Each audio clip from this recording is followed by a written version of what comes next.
October 15th, 1992, Sega launches the Sega CD in North America, a futuristic add-on promising CD quality sound, full motion video, and a glimpse of what the future of gaming might look like. Mixed into the strange lineup of games arriving with the system was a title that would soon find itself at the center of one of the biggest controversies in early video game history. We're talking Night Trap.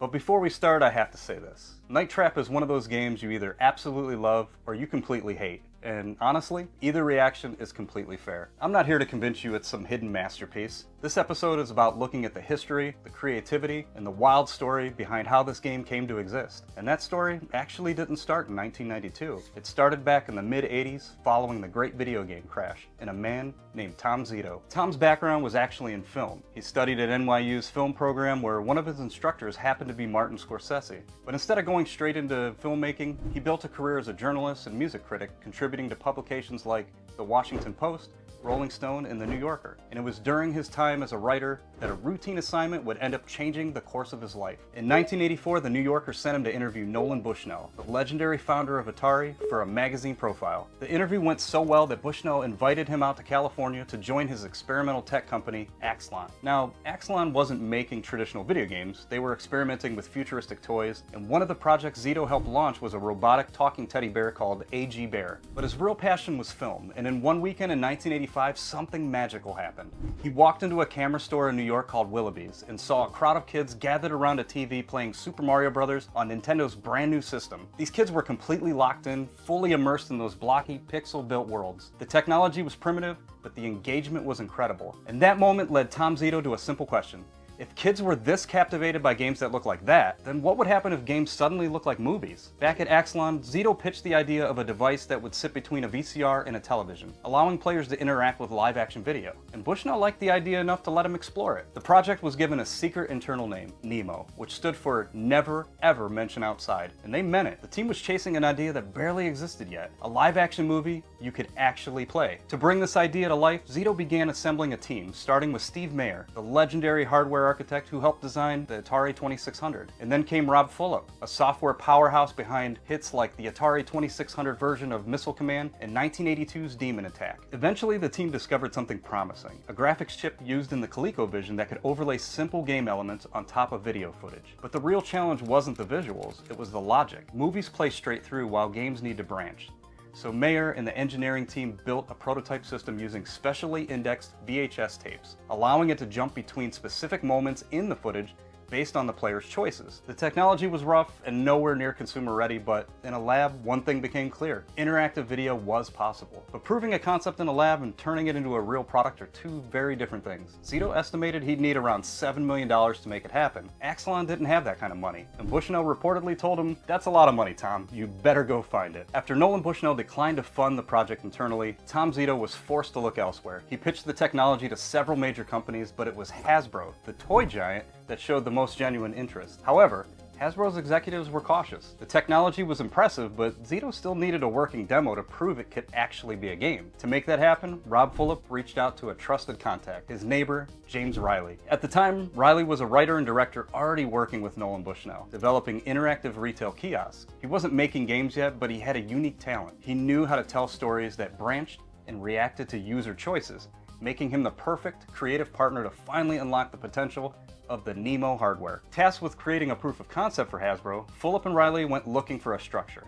And they found it in an experimental Los Angeles stage play called Tamara. This wasn't your typical sit-down play. It took place inside of a real mansion where the audience could actually get up and follow the actors around from room to room. But here's what made it special. Multiple storylines were happening at the same time. So while you were watching a scene unfold in the kitchen, you might be missing something major happening in the bedroom. Fulop and Riley were so fascinated by this idea that they went back 3 times in a single weekend just to see everything they missed. And that feeling, that the world kept moving when you weren't looking, became the blueprint. Only instead of walking from room to room, players would jump between surveillance cameras in real time. To demonstrate the concept, the team created a 5-minute prototype called Scene of the Crime. In the demo, a wealthy homeowner asks you to monitor the surveillance cameras inside his house during a party. At one point, the lights go out, and when they come back on, the safe has been emptied. Your job is to jump between camera feeds in real time, to watch conversations, track movements, and piece together what happened. By the end, you're asked to identify who committed the crime. And just like that, they had proof. Interactive television actually worked. The team packed up their gear and headed to Pawtucket, Rhode Island, home of Hasbro. They walked into a boardroom filled with 22 executives, including CEO Steven Hassenfeld. They fired up the prototype and showed off the surveillance mechanic and waited. And they were floored. They saw the future of toys and signed on to fund the project for $7 million. This was the official birth of the system that would eventually be known as Control Vision. To move the project forward, Hasbro and Axon formed a new company called ISIX, essentially a separate space dedicated to building the Nemo system. Hasbro secured the funding and Zito was put in charge as president. But that didn't sit well with Bushnell. To him, it felt like a betrayal, like he had taken the core of Axon and moved it into a new company. What started as a partnership quickly fell apart, and Bushnell fired him, but it didn't change the outcome. Zito walked away with control of the project and headed to Culver City to continue building it. To make this interactive movie work, they couldn't just rent a Victorian mansion. They needed total control over the environment to make the surveillance aspect feel real. So they spent a massive chunk of the Hasbro cash building a custom 8-room set from the ground up. Once construction wrapped and the house was finally standing, the team was ready. With Hasbro money behind them, it was time to bring the project to life. And Tom Zito had a big idea. He didn't want just any game. He wanted Freddy Krueger. He pushed to license A Nightmare on Elm Street. Imagine it, flipping through security cameras, trying to spot Freddy before he reaches the kids in their sleep. It would have been the ultimate 80s crossover. But, as often happens in Hollywood, the deal fell through. So Zito turned to James Riley and Terry McDonald. At this point, all the pieces were in place. They just needed a new nightmare. The first backup plan? Ninjas. Riley and McDonald came up with a story about a group of girls at a lake house being targeted by a gang of ninja burglars. It was flashy, it was ridiculous, it was very 80s. But when they pitched it to Hasbro, the execs immediately hit the brakes. Their biggest concern was something they called reproducible violence. And they didn't want kids at home trying to act out what they were seeing, which meant the ninja idea was dead on arrival. The villains had to be something the kids couldn't realistically copy. So the team pivoted. They decided to make them vampires instead. But Hasbro's legal team wasn't done yet. Even vampires, they still had their concerns, especially when it came to biting. That was something they felt kids could imitate, so it was off the table. Think about that for a second. How do you even make a vampire story without that? To save the project, the team got creative. They took a real medical instrument called a trocar and reimagined it as a mechanical device. Instead of biting, these creatures would use it to auger into the victim's neck to drain their life force. And just like that, the augers were born. Hasbro approved, and the team finally had their villains. At the same time, the set itself introduced a completely different challenge.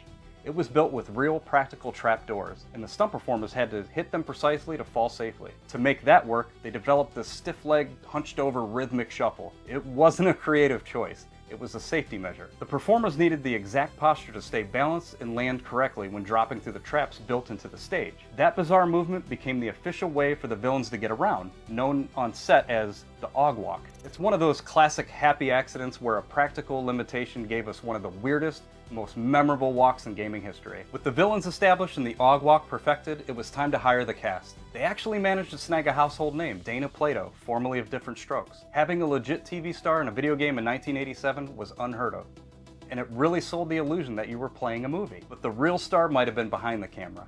The production was led by cinematographer Don Burgess, who would later go on to shoot major films like Forrest Gump, Castaway, and Spider-Man. He made the bold decision to shoot on 35mm film instead of standard videotape. At the time, it seemed like overkill for a game, but that choice would pay off in a big way 25 years later. Filming this wasn't like a normal movie. While a typical script might run about 120 pages, Night Trap was a logistical puzzle. 8 different scenes were happening at the same time all across the house, which meant everything had to stay perfectly in sync. And that didn't stop when the filming ended. In post-production, it became even more complex. The Control Vision system used VHS tapes with multiple video tracks, so every scene had to line up down to the exact frame. If a character walked out of the kitchen on track A and into the foyer on track B, that transition had to be seamless or the illusion would break. To keep everything straight, director James Riley built a detailed timeline with multiple tracks mapping out every scene in real time. It became a running joke on set. Anytime someone asked, "Where are we now?" Riley had to pull out that giant map to find their place in the chaos. By 1988, it wasn't just a concept anymore. It was a finished product. Working prototypes were fully playable on the Control Vision hardware, with all the trap logic and camera switching locked in. And Night Trap wasn't alone. The team was also finishing an FMV shooter called Sewer Shark, and even future NBA Jam creator Mark Turmel was working on an interactive project called Citizen X. Everything was ready for Hasbro's big debut. Retailers were all in. Over 250,000 units had already been pre-ordered, and it looked like Hasbro was about to redefine what a home console could be, leaving the 8-bit era in the dust. And then everything fell apart. A global shortage of VRAM chips sent manufacturing costs through the roof. Suddenly, the numbers didn't make sense. To turn a profit, the console would have needed to retail for around $300, at a time when you can grab a NES for about $100. That price tag killed it. Retailers panicked and started canceling their orders. In early 1989, just months before launch, Hasbro pulled the plug. The console was dead, the studio was shut down, and the entire ControlVision library was left without a home. When the company liquidated its assets, Tom Zito purchased the rights to the entire catalog. The master tapes were stored away in a warehouse, and for a while, it looked like these games would never see the light of day. But by the early 90s, everything was changing. More and more households were starting to have CD players, and companies like Sony and Philips were realizing those same discs could hold far more than just music. Zito saw it immediately. The technology had finally caught up to the vision he had back in 1985. In 1991, Tom Zito co-founded Digital Pictures, seeing that the CD-Rom revolution had finally arrived, and the team was already talking to the biggest players in the world, Sony and Nintendo. At that time, Sony was deep into a partnership with Nintendo to develop a CD-ROM add-on for the Super Nintendo. Sony executives Olaf Olofsson and Michael Schulhoff saw the work Zito's team was doing as a perfect system seller, the kind of must-have title that would prove to parents why they needed a CD-ROM drive. Digital Pictures actually began adapting their interactive movies specifically for this Nintendo PlayStation. Then came the 1991 Consumer Electronics Show. In one of the most infamous backstabs in gaming history, Nintendo's Howard Lincoln stood on stage and announced, without warning Sony first, that they were ditching them to partner with Philips instead. Sony was left humiliated and holding a piece of hardware with no partner. But Sony had already seen what Digital Pictures was working on, and they didn't want that technology to disappear. Olofsson stepped in and introduced Tom Zito to Tom Kalinske, the CEO of Sega of America. Sega was already deep into the development of the Sega CD and was hungry for something that felt like the future. Zito showed them Night Trap, and just like that, the lost game of 1987 found a new home. Now, let's jump ahead to September 1992, just 1 month before the Sega CD launched in the US. You'd expect Sega's own magazine, Sega Visions, to be all over it, right? Nope. Sonic the Hedgehog 2 was on the cover, even though it wasn't launching until November for that massive Sonic Tuesday event. Meanwhile, the Sega CD barely showed up. Just a small mention on page 4 and a single-page article buried inside. That was it. Looking back, Sega made some really strange marketing decisions. And speaking of marketing, in the years leading up to this, Sega had been riding high on the Genesis does what Nintendo don't campaign. It worked, but it was aimed squarely at the 8-bit NES. Once the Super Nintendo hit in late 1991, Sega needed something that felt more evolved. So they switched things up. Sega partnered with Goodby, Berlin, and Silverstein, the same agency that would later create the famous Got Milk campaign, and launched a new slogan, "Welcome to the next level." Now, when I first saw this as a kid, I didn't exactly read it right. The words were stacked in this tight square, and each one had a different color. My brain read it as, Welko Mitat Henix to level. Yeah, not exactly what Sega had in mind, and honestly, I still jokingly say it that way to this day. On October 15th, 1992, the Sega CD officially launched in the US. It came with a decent stack of packing games to get you started, but if you want to see those interactive movies everybody was talking about, you had to head back to the retail shelf and purchase them separately for about 50 or 60 bucks a pop. And that leads us right into the sticker shock. The Sega CD launched at $300, but it was an add-on, not a standalone system. So if you already didn't own a Sega Genesis, which was retailing for about 150 bucks, you were looking at a total entry price of roughly $450. Adjusted for today in 2026, that puts the Sega CD at around $670, and the full setup around $1,000. But let's get into the real star of the show, Night Trap. It isn't really an action game. You're not running around fighting enemies. Instead, you're monitoring a surveillance system inside of the Martin house. Using a control panel, you can switch between 8 different cameras placed throughout the home, trying to stop the augers from capturing the girls during their slumber party. Each room has traps, but triggering them isn't as simple as pressing a button. Your control panel shows a security code tied to a specific color, and that color determines whether the traps are active. Throughout the night, the code changes in certain moments, usually revealed during scenes. Trap access code from blue to red. Don't worry, Mom. It's all in the fingers. If you miss it because you're watching the wrong camera, the next time you try to trigger a trap, nothing happens. As an auger enters the scene, a meter starts to change. Green means it's still too early, yellow means they're getting close, and when it turns red, bam! That's your moment. Hit the trap button, and if the code matches, the trap activates and the auger is captured. But the real challenge is the timeline. The entire night plays out on a fixed sequence, with characters moving between rooms and events happening at specific times. The more you play, the more you start to recognize the pattern. Some players might have memorized it, but me, I was writing everything down. I remember tracking which room the augers showed up in at what time, just trying to figure out the right camera switches. Looking back, I was basically building my own version of James Riley's timeline, and once you start to understand that system, the whole game finally clicks. Night Trap had multiple endings, but if you reached one of the best outcomes, there was a brilliant Easter egg hiding in the credits. When the memorial text for Hasbro executive Stephen D. Hassenfeld pops up on the screen, if you quickly input the code up and A 5 times, the game unlocks rare behind-the-scenes footage. It actually shows Tom Zito demonstrating the original Scene of the Crime prototype to the Hasbro board all the way back in 1986. Oh, and one more Easter egg I have to mention. If you pop the disc into your home CD player and skip to track 2, you get this absolute nightmare fuel.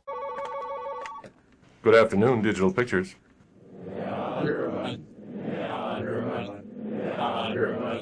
Yeah, I wasn't kidding.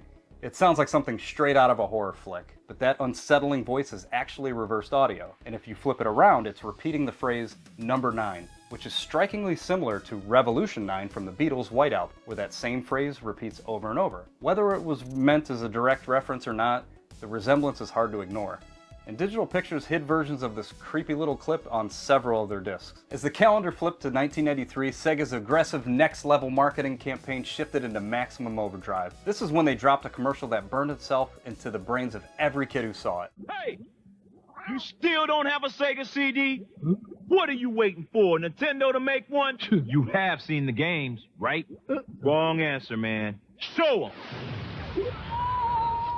Sega kept that momentum rolling right through the year. By fall of 1993, they realized the original front-loading model was a bit too expensive, so they introduced the Sega CD Model 2. It sat right next to the Genesis instead of underneath it, dropped the price, and came bundled with Sewer Shark, the other live-action game Tom Zito had saved from the Hasbro days. With the cheaper hardware in more homes and heavy hitters like Sonic CD arriving in late November, Sega cranked the volume all the way up on how edgy, realistic, and how grown up their system was. They wanted everybody to know that this wasn't kid stuff anymore, but that exact same edgy marketing strategy ended up catching the attention of the absolute last people you ever want playing your video games: the United States Senate. On December 9th, 1993, Night Trap was thrust into the national spotlight during the U.S. Senate hearings on video game violence, led by Senators Joe Lieberman and Herb Kohl. Lawmakers argued that games had crossed the line, pointing directly at titles like Mortal Kombat, Lethal Enforcers, and Night Trap, with Night Trap quickly becoming the main target. To defend the industry, Sega sent their VP of Marketing, Bill White, while Nintendo sent Senior Vice President Howard Lincoln, a seasoned corporate lawyer. It was a complete mismatch. The footage shown to Congress was presented without context. They focused on the bathroom scene, showing it on its own with no explanation of the player's role or objective. Lawmakers claimed it promoted violence and sexual aggression against women, calling it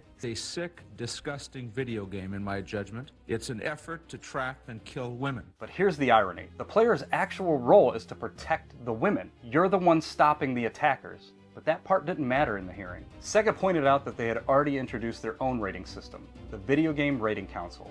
But the problem was, the original Red Box release of Night Trap didn't have a rating printed on it. The fallout was immediate. Right in the middle of the holiday season, major retailers like Toys R Us and KB Toys pulled the game from the shelves. But once the story hit the news, word spread fast, and the more people heard about it, the more it became the game everybody wanted.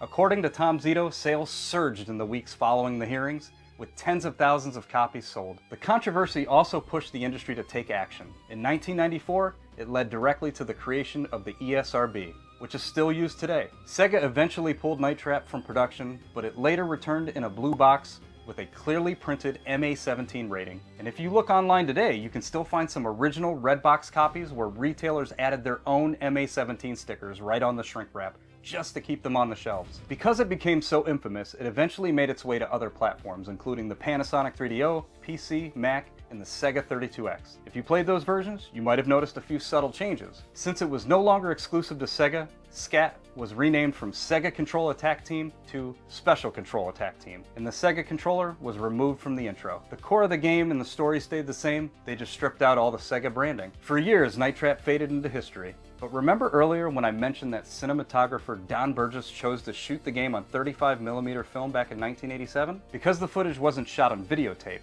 and because James Riley preserved the original masters, developers were able to scan the film's reels in true high definition for the 2017 Night Trap 25th Anniversary Edition. Suddenly, the grainy Sega CD video was crystal clear, revealing details the original hardware could never show. And that Easter egg hiding in the credits of the original game, the remaster took it a step further. If you pulled off a perfect run in the 25th Anniversary Edition, it unlocks Scene of the Crime, but not just as a video clip. They fully programmed the 1986 prototype to make it completely playable. But maybe the absolute craziest thing about this HD remaster, it eventually released physically and digitally on Nintendo Switch, which is completely hilarious because during those 1993 Senate hearings, with the cameras rolling and the government watching, Howard Lincoln proudly declared, "For the record, I want to state that Night Trap will never appear on a Nintendo system." "Oh really, Mr. Lincoln?" Now, to be completely fair, times were different. In 1993, Nintendo had a very strict, undeniable vision of being a family-friendly gaming company. As the gaming industry evolved,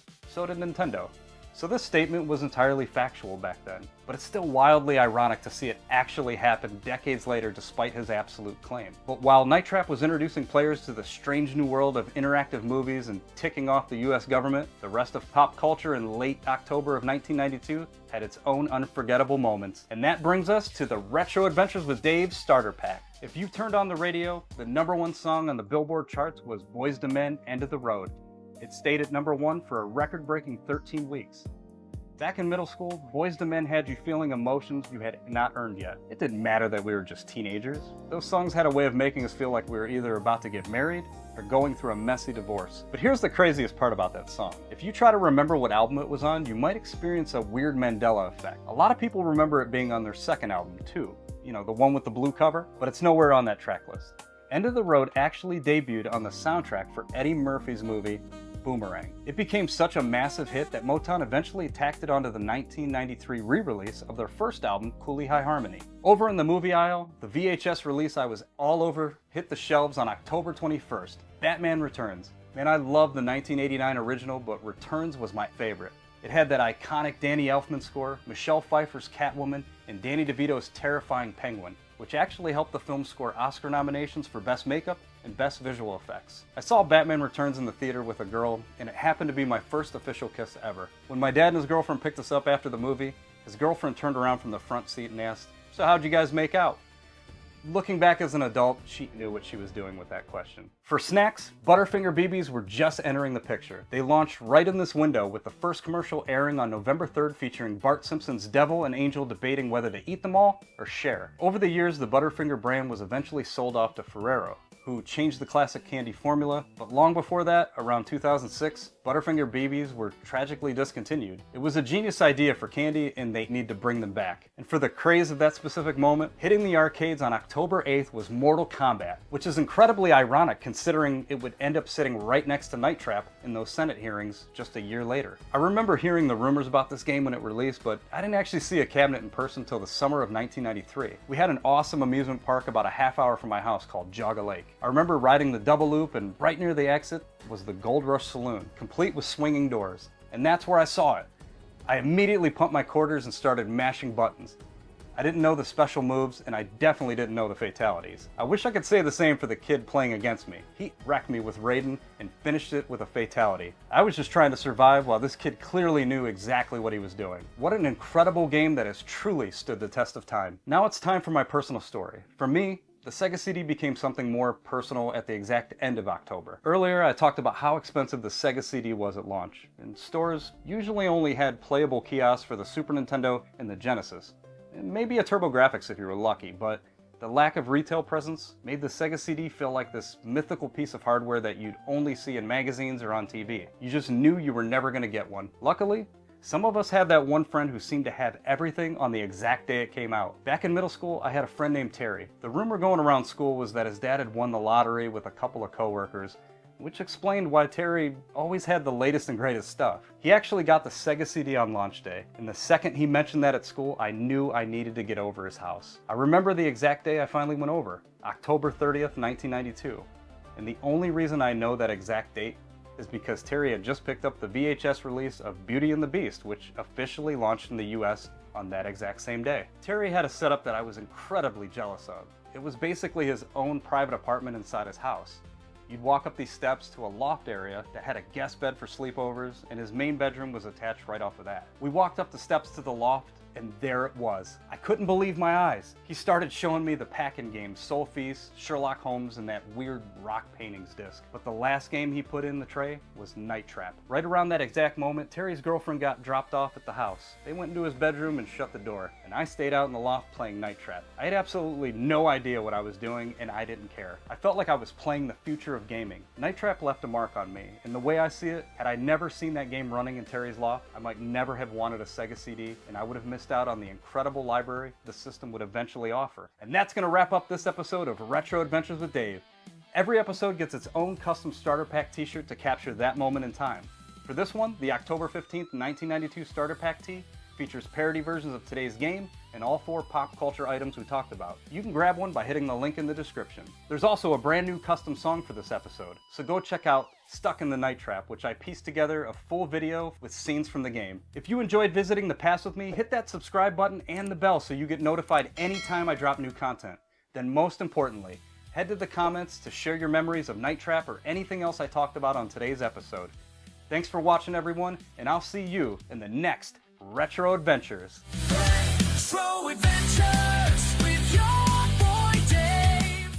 Kelly's on the inside, an agent undercover. Tries to stay calm with the things that she discovers. Smile looks easy, but her eyes say run. Help trap the augers down in hallway 1. Quickly switch the feed from the kitchen to the stairs. Augers moving in, they don't know that I'm there. Palms getting sweaty, so don't lose your grip. Hit the trap door for a one-way trip. Night Trap, I'm watching every door. Hit the button, send them through the floor. Trap gauge rising, sliding into red. One wrong move and someone ends up dead. Night Trap, I see you on the feed. Switch rooms, I got the code I need. Augers creeping, better spring the trap. Heart racing, fast, stuck in the Night Trap. Access code changes, but you heard it on the screen. From yellow to purple, then purple to green. The augers keep coming, creeping through the frame. Gotta catch them all like the Pokemon games. As the mystery unravels, we uncover the truth. The Martins and the augers have been all in cahoots. All this time they were pulling the strings. Now we trap them